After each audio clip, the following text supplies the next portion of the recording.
Megastar Chiranjeevi Guinness book of రికార్డులో స్థానం సంపాదించారు. కేవలం నటనతోనే కాకుండా డాన్స్లతో సాంగ్స్ కు తగ్గట్టుగా స్టెప్పులు వేయడంలో ఆయన సంథింగ్ స్పెషల్. ఆయన స్టెప్పులు గిన్నెస్ బుక్ లో చోటు సంపాదించుకున్నాయి. చిన్నప్పటి నుంచే డాన్స్ అంటే ఎంతో ఇష్టమన్నారు చిరు. అసలు నటన కంటే ముందే డాన్స్ లో ప్రావీణ్యం తెచ్చుకున్నట్లు మెగాస్టార్ చిరు తెలిపారు.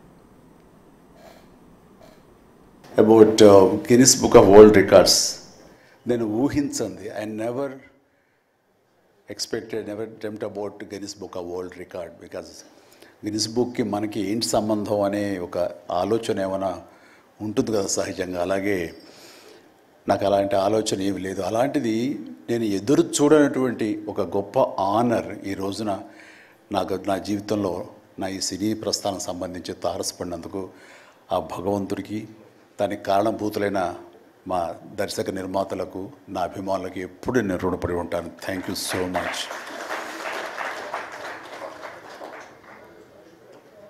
నాకు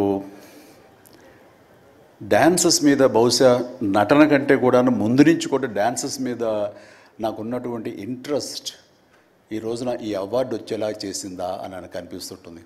ఎందుకంటే ముందు నటనకి శ్రీకారం చుట్టే కంటే ఓనమాలు దిద్దుకునే దానికంటే నేను ఫస్ట్ డ్యాన్స్కి నేను ఓనమాలు దిద్దానేమో అనిపిస్తుంటుంది. నా చిన్నప్పుడు మా చుట్టూ ఉండే వాళ్ళని ఎంటర్టైన్ చేయడం కోసంగా ఈవినింగ్ అయ్యేసరికి అప్పట్లో ఉండే వివిధ భారతి కానీ, లేకపోతే శ్రీలంక సిలోన్, రేడియో సిలోన్ కానీ, వీటిల్లో వచ్చే కొన్ని తెలుగు పాటలకి అదే మాకు source of inspiration. Recording songs అవి రావడానికి అప్పుడు గ్రామ్ ఫోన్లు కానీ, టేప్ రికార్డులు కానీ ఇవన్నీ కూడా ఉండే పరిస్థితి కాదు ఆర్థికంగా.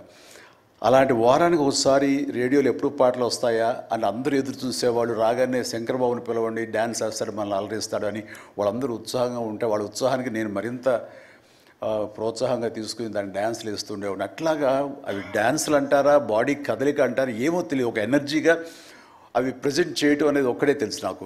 7th class, 6th class, 8th class ఆ ప్రాంతంలో. ఆ తర్వాత ఎన్సీసీలో చేరిన తర్వాత ఈవినింగ్ క్యాంప్ ఫైర్ టైంలో అందరూ ఎర్లీగా భోజనాలు కానిచ్చిన తర్వాత తిన్న 70 ప్లేట్లు మన అల్యూమినియం ప్లేట్స్ వాటిని తిరగేసి దరువులుగా డప్పులుగా వాయించుకుంటూ అప్పుడు కూడా డ్యాన్స్ చేస్తూ అందరిని ఎంటర్టైన్ చేస్తూ ఉండేవాడిని. ఆ రకంగా డ్యాన్స్ అనేది నాకు ఇష్టమైనటువంటి ఒక నా అంతర్భాగం అయిపోయింది.